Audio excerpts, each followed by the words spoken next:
Hello नमस्कार साथियों, आप सभी का स्वागत करते हैं फिक्स टारगेट 2.0 परिवार के एक और नई क्लास में। जितने भी स्टूडेंट मिथिला यूनिवर्सिटी से डिग्री पार्ट थर्ड का एग्जाम 2024 में देने वाले हैं और जिस स्टूडेंट ने सोशियोलॉजी ऑनर्स रखा है, तो आप लोगों के लिए आज की क्लास काफी ज्यादा इंपॉर्टेंट है। हम आज के इस क्लास में सोशियोलॉजी यानी कि समाज शास्त्र ऑनर्स पेपर नंबर 5 के लिए most important 5 long type questions देखेंगे। ये 5 क्वेश्चंस अगर आप अच्छे से तैयार कर लेते हो तो पेपर में आपसे जो 4 लॉन्ग टाइप क्वेश्चंस बनाने के लिए पूछा जाता है, आप आराम से हल कर पाओगे। पहली बात, यहां पर आपसे पेपर में 10 ऑब्जेक्टिव टाइप क्वेश्चंस भी पूछे जाएंगे, तो इसके लिए मैं आपको एक अलग से क्लास प्रोवाइड कर दूंगा, इसलिए आप लोग चैनल को सब्सक्राइब करके नोटिफिकेशन बेल ऑन कर लीजिएगा। जैसे ही क्लास आएगी आप आराम से क्लास को देख करके अच्छे से तैयारी कर लीजिएगा। आइए हम लोग बहुत ही आराम से समझने वाले हैं आज के इस क्लास में सभी प्रश्नों को। तो एक बार आप लोग सेशन को शेयर नहीं किए हैं तो अपने सभी दोस्तों को शेयर कर दीजिए। जितने भी बच्चे सोशियोलॉजी ऑनर्स रखे हैं सभी तक क्लास को पहुंचाइए ताकि सारे बच्चे अच्छे से तैयारी कर सके। आइए बात करते हैं क्वेश्चंस की। हम लोग सबसे पहले आज के इस क्लास में जो क्वेश्चंस करेंगे, क्वेश्चंस होगा नातेदारी से आप क्या समझते हैं, इसके श्रेणियों का वर्णन करना है। इसके बाद अगला प्रश्न देखिए यहां पर तैयार करना है आपको, गोत्र क्या है, भारतीय समाज में गोत्र के महत्व के बारे में बताना है। आगे देखेंगे हम लोग अगला प्रश्न कौन सा करना है, तो बहिर्विवाह क्या है और इसके प्रकार क्या है, इसके प्रकार के बारे में जानेंगे।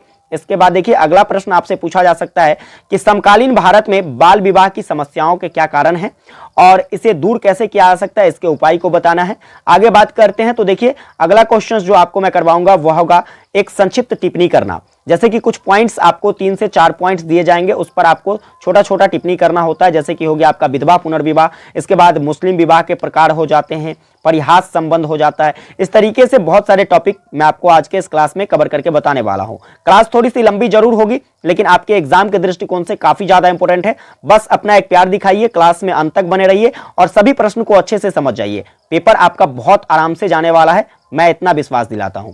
आइए क्वेश्चंस की तरफ बढ़ते हैं और बारी बारी से क्वेश्चंस को समझते हैं।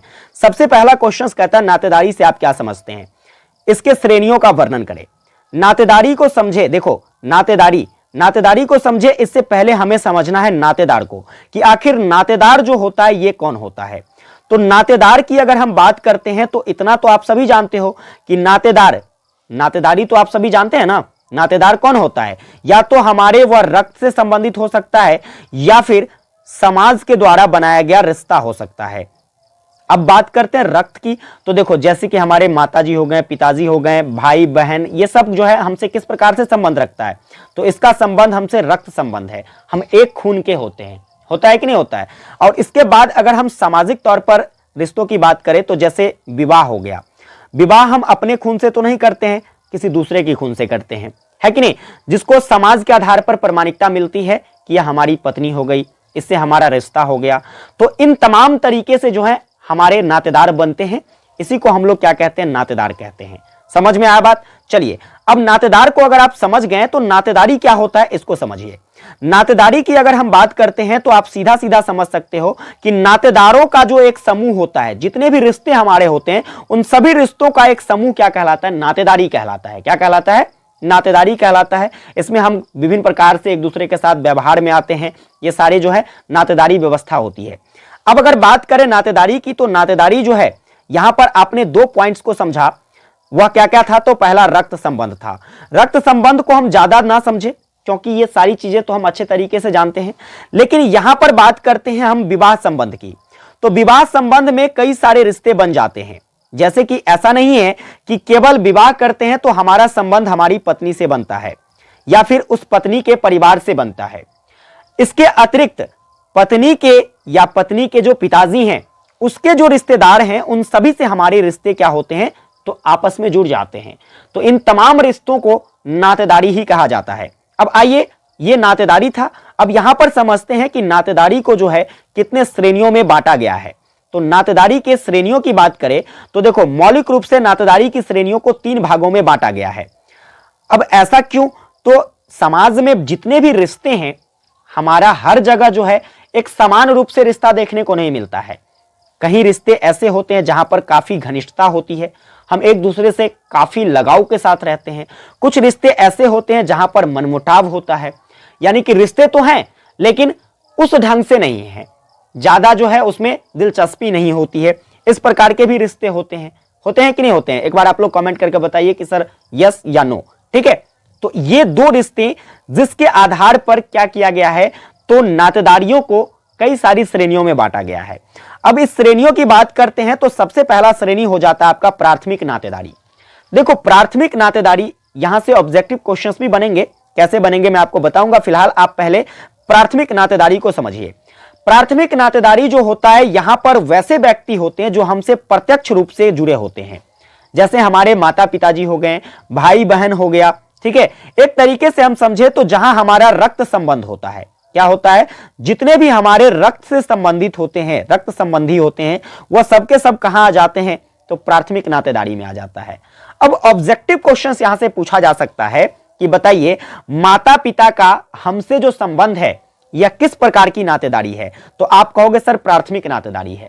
समझ में आया कि नहीं? आप याद कर लो, यहां से जितने भी बात बता रहा हूं यहां से प्रश्न बनेंगे ही बनेंगे। अब आइए बात करते हैं इसकी जो दूसरी श्रेणी है वह है द्वितीयक नातेदारी। अब द्वितीयक नातेदारी जो होता है यह क्या होता है, तो जैसे कि अभी मैंने आपको प्राथमिक नातेदारी बताया है, ठीक उसी प्रकार से द्वितीयक नातेदारी जो होता है यह प्राथमिक नातेदारी से संबंधित होता है। हम पति पत्नी की बात करते हैं, किसकी बात करते हैं, पति पत्नी की, तो यह जो रिश्ता है यह प्राथमिक नातेदारी है, क्योंकि यह हमारे तब जाकर के क्या होता है, जब शादी होता है तो यह हम एक खून के हो जाते हैं, हमारा जो रिश्ता है वह एक साथ जुड़ जाता है।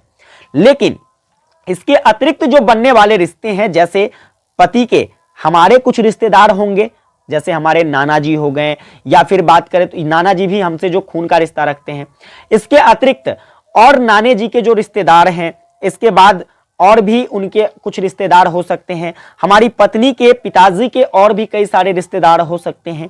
तो इन रिश्तों को जहां पर रखा जाता है इसी को क्या कहा जाता है, द्वितीयक नातेदारी। जैसे कि हम बात करते हैं शादी के बाद सभी का साला हो जाता है, साली हो जाती है, यह सब कहां आ जाता है, यह सबको कहां रखा गया है, तो आप कहोगे द्वितीयक नातेदारी में रखा गया है। तो याद रख सकते हैं आप। अगर बात करें यहां पर द्वितीयक नातेदारी की, तो देखो एक समाजशास्त्री जिसका नाम क्या था, तो आप कहोगे सर मर्डाक। मर्डाक ने बताया कि द्वितीयक जो आपका नातेदारी है इसमें कुल मिलाकर 33 रिश्ते बनते हैं। कितने रिश्ते बनते हैं, 33 संबंध बनते हैं। यहां से ऑब्जेक्टिव क्वेश्चंस पूछे जा सकते हैं, याद रखिएगा। वहीं पर बात करें तृतीयक नातेदारी की, तो तृतीयक नातेदारी जो होता है यह थोड़ा सा और गहरे संबंध में चले जाइए, जैसे कि हमारा सरहज होता है, देवरानी होती है। तो इस तरीके के जो रिश्ते होते हैं इसको कहां रखा जाता है, तृतीयक नातेदारी में रखा जाता है। और मर्डाक ने ही बताया कि इस तरीके के जो रिश्ते होते हैं कुल इसकी संख्या कितनी हो सकती है, 133 ऐसे रिश्ते बन सकते हैं। समझ में आया बात? तो ये था आपका क्या, तो नातेदारी की श्रेणियां। उम्मीद करता हूं पहला प्रश्न आपको अच्छे से समझ में आ गया होगा कि नातेदारी क्या होता है और नातेदारी की श्रेणियां जो हैं यह कितने हैं, किस श्रेणी में कौन से रिश्तों को रखा गया है। चलिए आइए आगे बात करते हैं। दूसरा प्रश्न आपका सेकंड नंबर क्वेश्चन से गोत्र क्या है, मोस्ट बीबीआई क्वेश्चन से बार बार एग्जाम में पूछा जाता है, इसलिए ध्यान रखिएगा गोत्र क्या है और इस गोत्र का भारतीय समाज में क्या महत्व है, इसको समझेंगे। तो देखो गोत्र की अगर हम बात करते हैं तो इसमें दो शब्द है, पहला शब्द है आपका गो और दूसरा शब्द है आपका त्र। इन दो शब्दों से मिलकर यह क्या बना हुआ है, गोत्र बना हुआ है। अब देखो यहां पर गो का जो अर्थ होता है यह क्या होता है, तो इंद्रियां होता है। गो का अर्थ क्या होता है, आप कहोगे सर इंद्रियां होता है। और त्र का अर्थ होता है रक्षा करना। क्या होता है, रक्षा करना। अर्थात गोत्र का जो शाब्दिक अर्थ हो जाएगा इसको हम लोग इंद्रिय घात से रक्षा करने वाले भी कह सकते हैं। विशेषता हम बात करें गोत्र की, तो गोत्र का संबंध ये ऋषि मुनियों से जाता है। कहां पर जाता है, इसका जो प्रचलन है कहां से शुरू हुआ, तो ऋषि मुनियों से शुरू हुआ, क्योंकि पुराने समय में ऋषि मुनि हुआ करते थे और ज्यादातर जो है इसकी अहमियता कहां पर होती है, तो ब्राह्मण जाति में होता है। कहोगे ऐसा क्यों, तो ब्राह्मण जो जाति है, ब्राह्मण जाति को ऋषियों का क्या माना जाता है, तो पुत्र माना जाता है। अब हमारे जो पिताजी होंगे जिस गोत्र के होंगे उसी गोत्र के तो हम भी होंगे, या फिर जितने अहम चीज कोई हमारे पिताजी के लिए होगा उतना ही अहम चीज तो वह हमारे लिए भी हो सकता है। सेम प्रकार से ऋषि मुनियों के आधार पर गोत्र का निर्माण होता है, इसलिए ब्राह्मण प्रजाति में क्या है, तो गोत्र का बहुत ज्यादा वैल्यू माना जाता है। अगर हम बात करें गोत्र की तो इसका इतिहास काफी प्राचीन समय से है। हम बात करें प्राचीन भारतीय परंपरा की, तो प्राचीन भारतीय परंपरा के अनुसार हिंदू धर्म की सभी जातियों में गोत्र पाए जाते हैं। इनका नामकरण प्रायः किसी न किसी ऋषि के नाम पर हुआ है। कुछ गोत्र के नाम कुल देवी के नाम से भी प्रचलित है। और इसके अतिरिक्त सामान्य रूप से गोत्र का मतलब जो होता है यह क्या होता है, तो कुल या वंश होता है। गोत्र का सामान्य अर्थ क्या होता है, तो आप इसे कुल कह सकते हो या वंश कह सकते हो। ठीक है, गोत्र का क्या अर्थ होता है, कुल या वंश होता है। उम्मीद करता हूं आप गोत्र के बारे में समझ गए होंगे। वहीं पर देखिए इसके कुछ और भी साक्ष्य हमें मिलते हैं, जैसे कि संस्कृत व्याकरण के जनक जिसको क्या कहा जाता है, तो महर्षि पाणिनि कहा जाता है। पाणिनि की एक रचना है अष्टाध्यायी। इस अष्टाध्यायी में एक श्लोक लिखा हुआ है और वह श्लोक संस्कृत में लिखी गई है क्योंकि यह संस्कृत पुस्तक है। इसमें लिखा गया है कि अपात्यायन पुत्र प्रभृति गोत्रम। इसका अर्थ क्या होता है, तो अपात्य पुत्र प्रभृति गोत्रम का अर्थ होता है कि गोत्र शब्द का जो अर्थ है यह बेटे के साथ शुरू होने वाला संबंध है, यानी कि एक दूसरे के साथ जुड़ा हुआ संबंध है।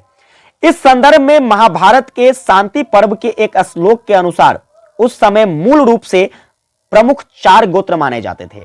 4 ऋषियों थे जिनका नाम क्या क्या था, तो एक का नाम था अंगिरा, एक का नाम था कश्यप और एक का नाम था वशिष्ठ और एक का नाम था भृगु। इन चारों ऋषियों के नाम पर ही गोत्र का निर्माण किया गया। ये 4 गोत्र बने, लेकिन धीरे धीरे ये चीजें बढ़ती गई और कालांतर में जो है इसकी संख्या 8 हो गई। 4 और ऋषि जिनका नाम था जमदग्नि, इसके बाद था अत्रि, विश्वामित्र और अगस्त्य। ये 4 ऋषि और बाद में जाकर जुड़े जिनके नाम पर गोत्र का निर्माण किया गया। तो कुल मिलाकर गोत्रों की संख्या कितनी हो जाती है, तो 8 हो जाती है। ऑब्जेक्टिव क्वेश्चन पूछे जा सकते हैं, याद रखिएगा। जैन मत में भी जो है इसका उल्लेख आपको देखने को मिलता है। दरअसल गोत्रों की प्रमुखता उस समय बढ़ी जब जाति व्यवस्था ज्यादा कठोर हो गया, यानी कि जाति व्यवस्था जब कठोर हो जाता है तब क्या होती है, तो गोत्र की प्रमुखता बढ़ जाती है। उस समय शूद्र को छोड़कर बाकी वर्ण जो है, कितने वर्ण हैं, तो आप कहोगे सर 4 वर्ण हैं। इन 4 वर्णों में शूद्र को छोड़कर बाकी जो कि आपके ब्राह्मण थे, क्षत्रिय था, इसके बाद वैश्य था, इन सभी वर्णों में गोत्र हुआ करता था एक शूद्र को छोड़ करके। लेकिन धीरे धीरे बाद में चलकर जो है शूद्र वर्ण में भी गोत्र होते चले गए। अब देखिए उस काल में एक चीजों का प्रचलन हमें देखने को मिलता था। क्या देखने को मिलता था कि अगर किसी भी व्यक्ति का, ठीक है, किसी भी व्यक्ति के गोत्र के बारे में हमें पता नहीं होता था तो हम उसे जो है किसके नाम से जान लेते थे, तो कश्यप गोत्र के रूप में मान लेते थे उसे। ऐसा क्यों माना जाता था, तो कश्यप गोत्र के रूप में उसे इसलिए मान लिया जाता था कि कश्यप ऋषि जो थे यह बहुत सारे विवाह किए थे। अब बहुत सारे विवाह करने के कारण अगर किसी के गोत्र का पता नहीं होता था तो लोग जो हैं इस बात को मान लेते थे कि कश्यप ऋषि जिनके काफी सारे पुत्र हुए, क्योंकि उन्होंने शादियां भी बहुत सारी की थी, तो इसीलिए जो है कहा जाता था जिनके गोत्र के बारे में जानकारी ना हो तो आप कह दो उसे कौन से गोत्र का है, कश्यप गोत्र का है। इतनी बातें आप समझ गए। चलिए अब हम बात करते हैं भारतीय समाज में इसका क्या महत्व है। तो भारतीय समाज में गोत्र का महत्व देखिए, आज भारतीय समाज में गोत्र की महत्ता जो है या विभिन्न रूप से देखी जा सकती है। जैसे कि हिंदू धर्म में समान गोत्र के लड़के लड़कियों के विवाह का निषेध बताया गया है। समान गोत्र के लड़के लड़कियों का क्या होता है, तो शादी नहीं होता है। इसका कारण यह है कि एक ही गोत्र के होने के कारण वे परस्पर भाई बहन माने जाते हैं। वह पति पत्नी नहीं हो सकता है। बताइए, कोई भाई बहन थोड़ी ना पति पत्नी हो सकता है। एक भाई अपनी बहन से थोड़ी ना शादी करेगा। तो इन सभी गोत्र के कारण, यह सब जो है गोत्र के मिलाप के कारण इसे क्या माना जाता है, निषेध माना जाता है। यह भी कहा जाता है कि यदि एक ही गोत्र में विवाह हो जाता है तो उस दंपत्ति से होने वाले संतान जो है यह विकृति से युक्त होता है। हालांकि कुछ मनीषियों का मानना है, कुछ लोग ऐसे भी मानते हैं कि अगर यही गोत्र 7 पीढ़ी तक चलता गया तो आने वाला जो 8वां पीढ़ी होगा तब जाकर के हम क्या कर सकते हैं, तो एक गोत्र में शादी विवाह की बात कर सकते हैं। 7 पीढ़ियों तक इसमें कुछ प्रकार की ऐसी बातें नहीं हो सकती है कि शादी विवाह समान गोत्र में हो जाए। गोत्र मिलने से एक रिश्ता जो है यह समान रिश्ता बन जाता है। तो हालांकि इस प्रकार से जो है सारी चीजें भारतीय समाज में देखने को मिलता है गोत्र को लेकर। वहीं पर गोत्र जो है यह माता का भी गोत्र हो सकता है, पिता का भी गोत्र हो सकता है। हालांकि हमारे समाज में जो है प्राय पितृ गोत्र को ज्यादा प्रचलित माना जाता है, उसकी महत्ता ज्यादा है। जरूरी नहीं कि गोत्र की आदि पुरुष के नाम पर, गोत्र जो है यह जरूरी नहीं है कि किसी भी आदि पुरुष के नाम पर ही हो। हमारे समाज में कई जनजातियों में विशिष्ट चिन्हों को भी गोत्र बनाया गया है। जैसे कि कुछ ऐसे जनजातियां जहां पर शेर के चिन्हों को क्या बनाया गया, अपना गोत्र बनाया गया है। मकर के चिन्हों को, इसके बाद जो है सूर्य के चिन्हों को, मछली के चिन्हों को, पीपल के चिन्हों को, इस तरीके से कुछ ऐसे चिन्हों के रूप में भी गोत्र को जाना गया है। आज के समाज में प्रायः सभी को अपने गोत्र की जानकारी होती है, लेकिन अगर इस बात के बारे में तो मैंने पहले ही बताया कि अगर किसी के गोत्र के बारे में पता ना हो तो वह कौन सा गोत्र हो माना जाएगा, तो वह कश्यप गोत्र का माना जाएगा, क्योंकि कश्यप ऋषि ने काफी सारे शादियां की थी, इसीलिए माना जाता है कि उनके बहुत सारे संतान रहे होंगे। तो अगर किसी के गोत्र के बारे में पता ना हो तो आप समझ जाइएगा कि वह किस गोत्र का है, तो कश्यप गोत्र का है। तो यह था गोत्र और भारतीय समाज में गोत्र की महत्ता। अब आइए आगे बात करते हैं, अगला प्रश्न क्या है। एक बार आप लोग कमेंट करके बताइए कि ये 2 प्रश्न जो है आपको अच्छे से समझ में आया। कमेंट में यस टाइप कीजिए, मैं समझ जाऊंगा कि आप सभी को अच्छे तरीके से सारी बातें समझ में आ रही है। अब अगर हम बात करते हैं अगला प्रश्न, तो क्वेश्चंस कहता है बहिर्विवाह क्या है, इसके प्रकारों का वर्णन करें। अब बहिर्विवाह को समझिए, यहां पर शब्द है बहिर्विवाह। बहिर्विवाह, देखो अगर इस बात को समझ जाते हो तो आपको इसे रटने की जरूरत नहीं के बराबर होगी। बहिर्विवाह की बात करें तो यहां पर सीधा सीधा तात्पर्य है बाहरी विवाह। बहिर माने बाहर, विवाह माने विवाह, यानी कि बाहरी विवाह। अर्थात कहें तो आप कह सकते हो कि बहिर्विवाह अपने सामाजिक समूह से बाहर का विवाह प्रथा है। यह जाति, नस्ल या धर्म जैसे कारकों पर आधारित हो सकता है। दुनिया भर की कई सारी संस्कृतियों में आजकल जो है बहिर्विवाह आपको देखने को मिलता है। इसके कारण क्या है, तो इसके कई सारे कारण हैं कि लोग बहिर्विवाह क्यों करते हैं, जैसे कि सामाजिक एवं आर्थिक नेटवर्क के विस्तार के लिए लोग बहिर्विवाह कर लेता है। जब मान लीजिए कि जब एक समाज से व्यक्ति दूसरे समाज में जाकर के, एक वर्ण से व्यक्ति दूसरे वर्ण में जाकर के शादी कर लेता है, तो वैसी स्थिति में क्या होता है, तो उनका नेटवर्क बढ़ जाता है, एक दूसरे की पहुंच जो है अलग अलग तरीके से बढ़ने लगती है, और इसलिए जो है व्यक्ति बहिर्विवाह कर सकता है। इसके बाद दूसरा जो रीजन है वह है सामाजिक स्थिति में सुधार के लिए। कुछ समाजों में जो है अपनी सामाजिक समूहों के बाहर शादी करने की एक रीजन यह भी है कि उसकी सामाजिक स्थिति में इससे क्या हो सकता है, सुधार हो सकता है। ऐसा इसलिए है क्योंकि इसमें उच्च सामाजिक वर्ग तक पहुंच प्राप्त करने की एक तरीके हमारे सामने आ जाती है, जिसके आधार पर हम सामाजिक स्थितियों में क्या ला सकते हैं, तो सुधार ला सकते हैं। इसके बाद आनुवांशिक विविधता को प्रोत्साहित करना। जनसंख्या के स्वास्थ्य के लिए आनुवांशिक विविधता जो है यह काफी महत्वपूर्ण होता है, और जब लोग जो है अपने सामाजिक समूह से बाहर शादी कर लेते हैं तो वे आबादी में नए जीन लाते हैं, क्योंकि अगर एक वर्ण किसी दूसरे वर्ण से शादी करता है तो यहां पर जो है क्या होता है, तो आनुवांशिकता के आधार पर एक नए जीन का विकास होता है। इससे आनुवांशिक बीमारियों को फैलने में क्या किया जा सकता है, तो रोका जा सकता है, रोकने में मदद मिल सकती है। इन तमाम कारणों के कारण जो है बहिर्विवाह लोग करते हैं। अब बहिर्विवाह के प्रकार की बात करें तो देखो इसे मौलिक रूप से 3 भागों में बांटा गया है। पहला जाति बहिर्विवाह। अब जाति बहिर्विवाह क्या होता है, यह अपनी जाति से बाहर विवाह करने की प्रथा होती है। जाति विवाह क्या है, तो जाति बहिर्विवाह जो है यह अपने जाति से बाहर विवाह करने की प्रथा होती है। जैसे कोई व्यक्ति अगर मान लीजिए किसी भी वर्ण का हो, अगर मुस्लिम है तो हिंदू से शादी कर लिया, हिंदू है तो मुस्लिम से शादी कर लिया, तो इस तरीके की जो बहिर्विवाह है यह जाति बहिर्विवाह कहलाती है। और जाति का एक सामाजिक पदानुक्रम है जो जन्म पर आधारित होता है। कई समाज में जाति बहिर्विवाह विभिन्न जातियों के मिश्रण को रोकने का एक तरीका भी माना जाता है, यानी कि जातियों का जो मिश्रण है उन मिश्रणों को रोकने का तरीका किसको माना जाता है, तो जाति बहिर्विवाह को माना जाता है। फिर हम बात करते हैं तो अगला है आपका जातीय बहिर्विवाह। यह था जाति बहिर्विवाह और अगला जो है वह जातीय बहिर्विवाह है। यह अपने जाति समूह से बाहर विवाह करने की एक प्रथा मानी जाती है। अपना जो एक जाति समूह है उसके बाहर अगर शादी कर लिया जाता है तो उसे जातीय बहिर्विवाह कहा जाता है। जातीयता उन लोगों का एक समूह होता है जो एक समान संस्कृति, एक समान भाषा और एक समान इतिहास को साझा करता हो। जातीय बहिर्विवाह में विभिन्न जातीय समूहों के मिश्रण को रोकने का एक तरीका माना जाता है इसे। आगे बात करें तो तीसरा जो है वह है धार्मिक बहिर्विवाह। हम बात करते हैं धार्मिक बहिर्विवाह की, तो यह अपने धर्म के बाहर विवाह करने की प्रथा है। पहले जैसे मैंने बताया था आपको, एक धर्म हिंदू धर्म है और एक धर्म जो है आपका मुस्लिम धर्म है। इन दोनों धर्मों में अगर शादी हो जाती है तो इसे धार्मिक बहिर्विवाह कहा जाता है। अब जातीय बहिर्विवाह की बात करते हैं तो जैसे मान लीजिए कोई व्यक्ति जो है यादव है और कोई व्यक्ति जो है साहू जी है, ठीक है। इन दोनों के बीच में अगर शादी हो जाती है तो यह जाति बहिर्विवाह हो जाता है। लेकिन यहां पर अगर धर्म के अंतराल में क्या हो, शादी हो, तो उसे हम लोग धार्मिक बहिर्विवाह कहेंगे। अब आइए देखो धार्मिक बहिर्विवाह पर कुछ और अगर टिप्पणी करते हैं तो आप सीधा कह सकते हो कि धर्म मान्यताओं और प्रथाओं का एक जो है समूह होता है जो लोगों के एक समूह के द्वारा साझा किया जाता है, और धार्मिक बहिर्विवाह विभिन्न धार्मिक मान्यताओं के मिश्रण को रोकने का एक तरीका माना जाता है। तो यह प्रकार था किसका, बहिर्विवाह का। उम्मीद करता हूं आप बहिर्विवाह के तीनों प्रकार के बारे में समझ गए होंगे और बहिर्विवाह क्या होता है, व्यक्ति बहिर्विवाह क्यों करता है, इसके बारे में भी आप समझ गए होंगे। चलिए हम लोग चौथे प्रश्न पर बढ़ते हैं फटाफट से। तो चौथा प्रश्न देखिए, अगला जो है वह बहुत ही इंपॉर्टेंट क्वेश्चन है और पूछा जा सकता है कि समकालीन भारत में बाल विवाह की समस्याओं के कारण एवं दूर करने के उपाय के बारे में आपको बताना है।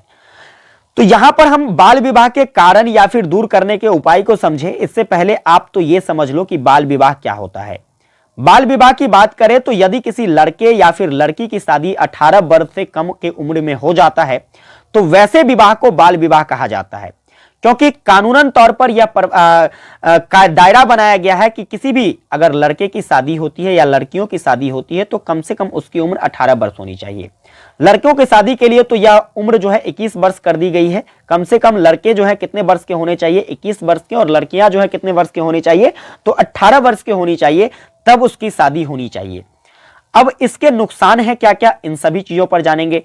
यह समस्या किस प्रकार से खड़ा करती है, इसके क्या कारण है, इसके जो है दूर करने के उपाय क्या है, इस पर चर्चा करेंगे। लेकिन देखिए, हम बाल विवाह के बारे में अगर आपको कुछ और बताएं तो आप लोग यहां से समझ सकते हैं कि बाल विवाह में औपचारिक विवाह और अनौपचारिक संबंध ये दोनों शामिल होता है। कुछ ऐसे विवाह होते हैं जो कि सामाजिक तौर पर होता है, माता पिता एक दूसरे के साथ जो है रिश्ता जोड़कर करते हैं, और कुछ विवाह ऐसे होते हैं जो लभेड़िया वाला होता है कि नहीं। तो ये औपचारिक अनौपचारिक दोनों शादियां हो सकती है बाल विवाह में। जहां 18 साल से कम उम्र के बच्चे जो हैं शादीशुदा के जोड़े में आ जाते हैं, और इससे जो है क्या होता है, तो बाल विवाह करने से सबसे पहला काम तो आपका बचपन खत्म हो जाता है, क्योंकि बचपना तब रह नहीं जाती, आपके सामने जिम्मेदारी आ जाता है। बाल विवाह बच्चों की शिक्षा को भी खत्म कर देता है। आप तब क्या कर सकते हो, तो शिक्षा अर्जन नहीं कर सकते हो, और वैसी स्थिति में आपका स्वास्थ्य भी प्रभावित होता है, क्योंकि स्वास्थ्य पर तो सबसे बड़ा इसका नकारात्मक प्रभाव पड़ता है। कहोगे कैसे, तो इसके बारे में मैं आपको आगे समझाऊंगा कि स्वास्थ्य पर इसका प्रभाव कैसे पड़ता है। चलिए, अगर हम बात करते हैं भारत के इतिहास में, तो यह परंपरा काफी पुरानी है। अब पुरानी क्यों है, तो हम देखिए प्राचीन काल तक आपको ले जाते हैं। प्राचीन वैदिक काल में बात करें तो यहां पर लड़कियों की जो शादी होती थी यह 8 से 10 वर्ष की आयु में ही कर दिया जाता था। कितने वर्ष की आयु में, 8 से 10 वर्ष की आयु में ही प्राचीन वैदिक काल में लड़कियों की शादी कर दी जाती थी। लेकिन यह प्रचलन जो है रुका नहीं, धीरे धीरे आगे बढ़ता गया, और जब मध्यकाल आया तो वहां पर इसकी स्थिति जो है और भी गंभीर हो गई। यहां तो प्राचीन काल में 8 से 10 साल में शादी किया जाता था, लेकिन मध्यकाल में इसकी अवधि को और कम कर दिया गया और लड़कियों की शादी जो है यह 7 से 8 वर्ष के अंदर में कर दिया जाता था। लेकिन यह तो काफी खराब था, इससे काफी सारे नुकसान होते थे। तो इन सभी को देखकर जो है ब्रिटिश शासक जब हमारे देश में कब्जा किए तो ब्रिटिश शासकों ने इसमें सुधार करने की कोशिश की, और 1929 ईस्वी में उन्होंने एक अधिनियम लाया जिसका नाम था बाल विवाह निरोधक अधिनियम। और इस अधिनियम के तहत इन्होंने क्या किया, तो लड़कियों की शादी का उम्र निर्धारित किया, और न्यूनतम आयु उन्होंने बताया कि 12 वर्ष के बाद किसी लड़कियों का जो है शादी होना चाहिए।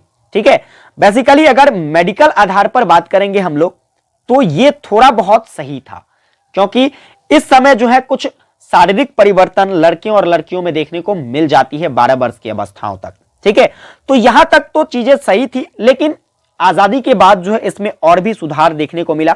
जैसे कि इस पर बाल विवाह प्रतिबंध अधिनियम जो आया था 1976 में, इसके तहत अब एक नया उम्र निर्धारित किया गया। इसमें निर्धारित किया गया कि लड़कियों की जो शादी है यह कम से कम कितने वर्ष में होनी चाहिए, 18 वर्ष में होनी चाहिए। हालांकि ये बहुत सारे अधिनियम आए, लेकिन इस तरीके की चीजों पर प्रतिबंध नहीं लगाया जा सका। आज भी हम देखते हैं कि हमारे भारत में, अगर भारत की बात करें तो लगभग 25% ऐसी विवाहित महिलाएं हैं जिसमें लड़कियों की जो संख्या है वह लगभग 18 वर्ष से कम आपको देखने को मिलेगी, और वह 25% ऐसी आबादी है। मतलब 100 में से 25 ऐसे आपको लड़कियां मिलेगी जो शादीशुदा होगा और उसकी उम्र 18 वर्ष से कम होगी। अब इसके जो है कारण क्या है, इसके कारण को समझिए। क्यों लोग बाल विवाह कर देते हैं, एक माता पिता अपने बच्चों को क्यों बाल विवाह के रूप में, बाल विवाह के कुचक्र में धकेल देते हैं, इसके बारे में समझेंगे। तो जटिल सामाजिक आर्थिक कारणों से भारत में बाल विवाह की एक गंभीर समस्याएं जो है सामने देखने को मिलती है। इसका सबसे पहला कारण है गरीबी। सबसे पहला कारण क्या है, गरीबी। क्योंकि आज के समय में काफी महंगाई का जमाना है। एक परिवार जो कि गरीब है वह सोचता है कि अगर हम अपने बच्चों का इस वर्ष शादी ना कर पाए तो आने वाला जो वर्ष होगा या फिर आने वाला जो समय होगा वैसे समय में महंगाई काफी बढ़ जाएगी और उस समय में हम क्या कर पाएंगे, तो अपने बच्चों का सही ढंग से शादी नहीं कर पाएंगे। तो गरीबी एक सबसे बड़ा कारण बन जाता है किसके लिए, तो बाल विवाह के लिए। इसके अतिरिक्त दहेज की जो समस्या आजकल हमारे समाज में देखने को मिलता है, यह भी एक सबसे बड़ी समस्या मानी जाती है, क्योंकि माता पिता सोचना शुरू कर देते हैं कि समय जो है दिनानुदिन महंगाई की तरफ बढ़ रही है। आज कहीं मांग अगर 2 लाख रुपए किया जा रहा है तो कल उसी जगह या फिर कल उसी रिश्ते के लिए इस रिश्ते में क्या 5 लाख की डिमांड की जाती है। तो इस तरीके से महंगाई बढ़ जाता है। दहेज का जो कुचक्र है, ये कुचक्र घेरे हुए हैं। इन तमाम चीजों को लेकर के जो है हमारे समाज में बाल विवाह जैसी समस्याएं उत्पन्न होती है। इसके बाद बात करें तो शिक्षा का अभाव भी एक सबसे बड़ा कारण माना जाता है, क्योंकि लड़कियां जो है आज भी बहुत कम मात्रा में शिक्षित देखने को मिलती है। हालांकि आज जो है यह औसत धीरे धीरे सही होता जा रहा है। हमारे सरकारों के द्वारा इस पर काफी सारा पहल किया गया है, लड़कियों को काफी सारे आरक्षण प्रदान किए गए हैं, तो लड़कियां जो है वह शिक्षित हो रही है। लड़कियों के लिए निःशुल्क शिक्षा का प्रावधान किया जा रहा है, जिससे क्या हो पा रहा है, तो लड़कियां जो है शिक्षा की तरफ मूव कर रही है, शिक्षित हो रही है। अगर लड़कियां शिक्षित हो जाती है, उनका परिवार शिक्षित हो जाता है, तो वह खुद ही क्या करेगा, बाल विवाह को इग्नोर करेगा। उसके महत्व को जब समझ जाएगा तो वह बाल विवाह से दूर भागेगा। समझ गए। और अगला जो कारण है वह है लिंग भेद कारण। लिंग भेद कारण क्या है, तो आज भी हमारे समाज में लिंग भेद काफी देखने को मिलता है। अगर किसी के परिवार में लड़का पैदा हो जाए तो उसके परिवार में काफी खुशियां रहती है, लेकिन अगर उसी परिवार में लड़की पैदा हो जाए तो लोगों को लगता है कि कौन सा पहाड़ गिर गया है। लेकिन मैं तो कहूंगा कि धनवान होते हैं वह पिता, या फिर किस्मत वाले होते हैं, नसीब वाले होते हैं वह पिता जिनके पास बेटियां होती है। समझ गए कि नहीं। तो लिंग भेद हमें नहीं करना चाहिए। लिंग भेद सबसे बड़ा कारण है किसका, तो यह बाल विवाह का। समझ में आ रही है बात। इसी के कारण क्या किया जाता है, तो लड़कियों की शादी कम उम्र में कर दी जाती है। इसके बाद कानूनों के कार्यान्वयन में कमी। देखो हमारी सरकार इसके लिए कानून व्यवस्था तो बनाई हुई है, इसके लिए दायरा बनाया गया है कि अगर कोई व्यक्ति इस दायरे को पालन नहीं करता है तो आप उसको सजा सुनाएं। लेकिन कानून भी इस पर जो है क्या करती है, कानून के जो रखवाले हैं वह भी इसको अमल नहीं करते हैं, इसका निरीक्षण नहीं करते हैं, ताकि इस पर जो है रोक लगाया जा सके। समझ गए कि नहीं। आगे आइए बात करते हैं। तो देखिए बाल विवाह को दूर कैसे किया जा सकता है। तो इसको दूर करने के कई सारे उपाय हो सकते हैं, जैसे कि बालिकाओं को क्या कर दो भाई, शिक्षित कर दो। अगर बालिकाएं शिक्षित हो जाएगी तो वह इस कुप्रथा को खुद से रोकने में कामयाब हो जाएगी, क्योंकि जैसे ही शिक्षा हो जाएगा वह बाल विवाह के बारे में जानेगा, इसके नुकसान के बारे में जानेगी, तो वैसे स्थिति में जो है वह बाल विवाह की बुराइयों को ठुकरा देगी और तब जो है क्या हो पाएगा, तो बच्चे जो है बाल विवाह से दूर हो पाएंगे। उम्मीद करता हूं कि आप इस बात को समझ गए होंगे। और देखिए यह तभी हो सकता है जब बच्चों में शिक्षा होगी। बच्चों के लिए, बालिकाओं के लिए जो है निःशुल्क शिक्षा का प्रावधान किया जाएगा, लोगों घर घर तक जो है शिक्षा पहुंचाई जाएगी। दूरस्थ क्षेत्रों में मोबाइल शिक्षा प्रणाली लागू की जानी चाहिए, जिसके जरिए जो है बच्चों को व्यावसायिक परक शिक्षा देने की व्यवस्था सरकार को करनी चाहिए। हमारी जो सरकार है इसे दूरस्थ शिक्षा के माध्यम से मोबाइल शिक्षा प्रणाली को विकसित करना चाहिए, ताकि लोग जो हैं एक व्यवसायिक परक शिक्षा प्राप्त कर सके। लोगों का मूवमेंट जो है वह एक किसी भी सफल कार्य को करने की तरफ हो सके। लड़कियां भी उस क्षेत्र में जैसे कि अभी आगे बढ़ती जा रही है, हर एक डिपार्टमेंट में आपको लड़कियां बढ़ चढ़ कर देखने को मिलती है। तो यह सब जो है इन तमाम चीजों के कारण विकसित हो पाया है और वही करना चाहिए सरकार को। ठीक है। इसके अतिरिक्त बाल विवाह की समस्या को रोकने के लिए व्यापक कानून व्यवस्थाओं को दृढ़ करना चाहिए। राजनीतिक परिदृश्यों से हटाकर एक अलग तरीके से अगर आप इसे समाज में उतारने का प्रयास करेंगे तो यह व्यवस्थाएं जो है सुधार की जा सकती है। इसके बाद हम कुछ ऐसे उपायों का भी इस्तेमाल कर सकते हैं, जैसे कि फिल्मों, रंगमंच, इसके बाद वृत्त चित्र या फिर नुक्कड़ नाटक, इन सभी के द्वारा जो है इस कुप्रथाओं का चित्रण करके लोगों के बीच, समाज के बीच हम जागरूकता फैला सकते हैं। जैसे कि हम गांव घर में नाटक खेलते हैं तो वहां पर हम इस प्रकार का नाटक खेल सकते हैं, ताकि हमारे साथ जो लोग हमको देखने के लिए आ रहे हैं वह इस बात को समझ सके। हम उसे जब दिखाएंगे कि इससे ये नुकसान होता है, इस तरीके से हमें नहीं करना चाहिए, तो लोगों को ये चीजें समझ में आएगी और लोगों में जागरूकता फैलेगा, तब जाकर इन चीजों को रोकी जा सकती है। इसके अतिरिक्त गरीबी व निम्न जातियों को सरकार द्वारा विशेष सहायता राशि भी प्रदान करनी चाहिए, क्योंकि यह प्रथा जो है इस वर्ग के लोगों में अधिकतर देखने को मिलती है, क्योंकि गरीब वर्ग के लोग ही तो कैसा करते हैं। तो सरकार को चाहिए कि सरकार एक ऐसी व्यवस्था करे जिसमें गरीब परिवारों को क्या मिले, तो एक राहत मिल सके। क्या मिल सके? राहत मिल सके। उनके लिए एक विशेष राशि का प्रावधान किया जाए कि जब उनके बच्चों की शादी हो तो उसको क्या करना चाहिए, तो प्रोत्साहन के रूप में जो है उसे कुछ राशि दे देना चाहिए, ताकि जो है क्या हो सके, तो उसकी जो है शादी विवाह वो अच्छे से कर सके। इस तरीके से बाल विवाह को रोका जा सकता है। अब आइए आगे क्वेश्चंस पर बात करते हैं। इससे पहले आप लोगों से एक बार फिर से कहूंगा कि अगर क्वेश्चंस आपको समझ में आया है तो आप लोग कमेंट में यस टाइप कीजिए कि सर समझ में आ गया। फटाफट से यस टाइप कीजिए, देखते हैं कितने बच्चे जो हैं कमेंट करके बताते हैं। अगर ये क्वेश्चंस आपको समझ में आ गया है कि बाल विवाह जो है यह किस प्रकार से रोका जा सकता है, इसके क्या कारण है, इसका जो है भारतीय समकालीन में किस प्रकार का परिदृश्य है। चलिए अगले प्रश्न पर बात करते हैं। तो आपसे पूछा जा सकता है संक्षिप्त टिप्पणी करने के लिए। अब संक्षिप्त टिप्पणी या कोई भी पॉइंट हो सकता है, लेकिन इसमें जितना मैं आपको करा रहा हूं आपको उतना ही करना है। जैसे कि आपसे विधवा पुनर्विवाह के बारे में पूछा जाएगा, तो देखो अगर हम बात करते हैं विधवा पुनर्विवाह की, यानी कि तात्पर्य हमारा विधवा पुनर्विवाह से क्या है। विधवा पुनर्विवाह नाम से स्पष्ट है कि विधवाओं का फिर से विवाह होना। ठीक है, अगर कोई स्त्री जिनके पति मर जाते हैं तो वैसी स्थिति में उस स्त्री का फिर से विवाह करना ही विधवा पुनर्विवाह कहलाता है। देखो 16 जुलाई 1856 को पारित हिंदू विधवा पुनर्विवाह अधिनियम ने ब्रिटिश शासक के तहत भारत में विधवाओं के पुनर्विवाह को वैध कर दिया था। यानी कि एक अधिनियम बनाया गया हिंदू विधवा पुनर्विवाह के लिए, जो कि 16 जुलाई 1856 को पारित होती है, और इसमें ब्रिटिश शासक के तहत जो है भारत में विधवा पुनर्विवाह को क्या किया जाता है, तो वैध मान लिया जाता है, यानी कि जरूरी मान लिया जाता है। उस समय जो है गवर्नर जनरल जिसका नाम था डलहौजी के द्वारा इसको तैयार किया जाता है, और वाइसराय थे कैनिन के द्वारा जो है इस व्यवस्था को पारित किया गया। यह कानून 1829 ईस्वी में गवर्नर जनरल विलियम बैटिंग के द्वारा जो है सती उन्मूलन के बाद जो है पहला सामाजिक सुधार कानून था। और इस अधिनियम के तहत जो है इस अधिनियम ने उन सभी विधवाओं को सभी प्रकार का अधिकार और विरासत प्रदान किया जो कि उसको शादी से पहले मिला था। यानी कि यह जो अधिनियम था इस प्रकार से विधवाओं को राहत देने का काम किया। जैसे कि विवाह से पूर्व जब उसका विवाह हुआ था तो जिस प्रकार की व्यवस्थाएं, जिस प्रकार का अधिकार उन्हें प्राप्त था, आज भी अगर वह फिर से शादी करती है तो उसे जो है पुनः उन सभी चीजों का लाभ मिल पाएगा। विधवा विवाह से हमारा तात्पर्य है कि ऐसी महिलाओं से कि जो विवाह अगर किया है उसने और उसके पति का अगर देहांत हो गया है तो फिर से अगर उसकी विवाह होती है तो उसी को क्या कहा जाता है, विधवा पुनर्विवाह कहा जाता है। और ये बातें मैंने आपको पहले बताया। अब आइए अगला जो पूछा जा सकता है आपसे, जैसे कि मुस्लिम विवाह के क्या क्या प्रकार हैं। तो मुस्लिम विवाह के 2 प्रकार हैं। मुस्लिम विवाह के कितने प्रकार है? आप कहोगे 2 प्रकार है। पहला है निकाह जिसे अस्थाई विवाह माना जाता है। क्या माना जाता है? अस्थाई विवाह माना जाता है। इसमें क्या होता है, तो निकाह वकील के सामने होता है। किसके सामने? वकील के द्वारा वर और वधू की सहमति लेने के बाद जो है विवाह रजिस्ट्रार पर हस्ताक्षर करवाने के बाद क्या होता है, तो काजी होता है एक मुस्लिम में, जिसको मौलवी कहा जाता है।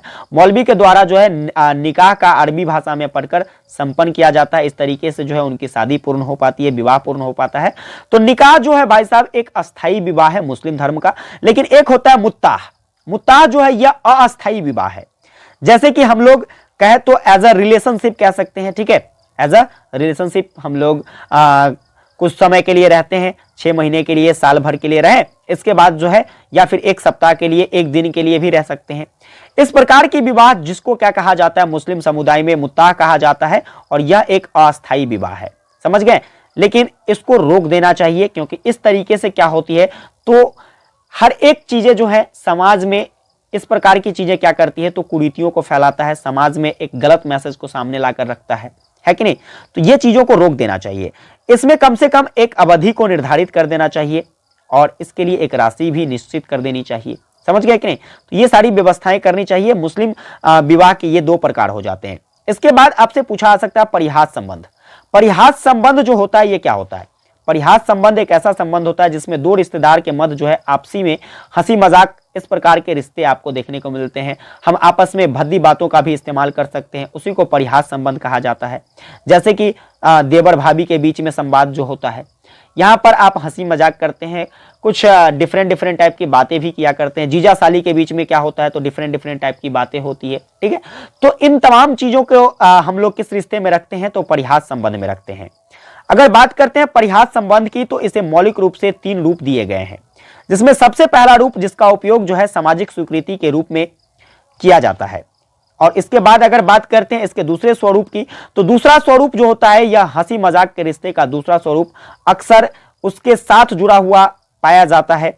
परिहास संबंध में जो सीधे व्यक्तिगत संपर्क को सीमित रखती है और लोगों की श्रेणियों के बीच में जो है यह अत्यधिक समान बनाए रखने का काम करती है। इस तरीके से जो है यह क्या है, परिहास संबंध का यह दूसरा श्रेणी है। लेकिन तीसरा श्रेणी आमतौर पर जो है यह अलग पीढ़ियों के लिए अलग पीढ़ियों से एक दूसरे के बीच में क्या करता है तो यह रिश्ता कायम करता है। जैसे कि हम लोग अगर हंसी मजाक करने की ही बात हो तो हम अपने माता पिता के साथ भी हंसी मजाक करते हैं, हम अपने दादा दादी के साथ भी हंसी मजाक करते हैं। तो ये यहां से क्या होता है तो यह भी एक परिहास है, लेकिन इससे जो है क्या होता है तो सारी चीजें संतुलित रूप से रहती है। तो इस तरीके के जो रिश्ते होते हैं, इस तरीके के जो तमाम संबंध होते हैं, इसे क्या कहा जाता है तो इसे जो रखा जाता है यह परिहास संबंध के तृतीय श्रेणी में रखा जाता है। तो कुल मिलाकर ये 5 क्वेश्चंस जो कि आज के इस क्लास में मैंने आपको करवाया है, अगर आप इसको आप लोग अच्छे तरीके से नोट कर लीजिए। नोट करने के बाद जो है एग्जाम तक इसका आप बढ़िया से रिवीजन कीजिए। इसके अतिरिक्त जो है मैं आपको ऑब्जेक्टिव की क्लास और हो सकता है तो एक और लॉन्ग टाइप की क्लास मैं आपको प्रोवाइड करूंगा।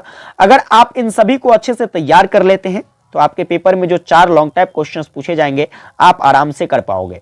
तो फटाफट से बताइए क्लास आपको कैसी लगी, एक बार आप लोग कमेंट में छाप दीजिए कि क्लास आपको कैसी लगी।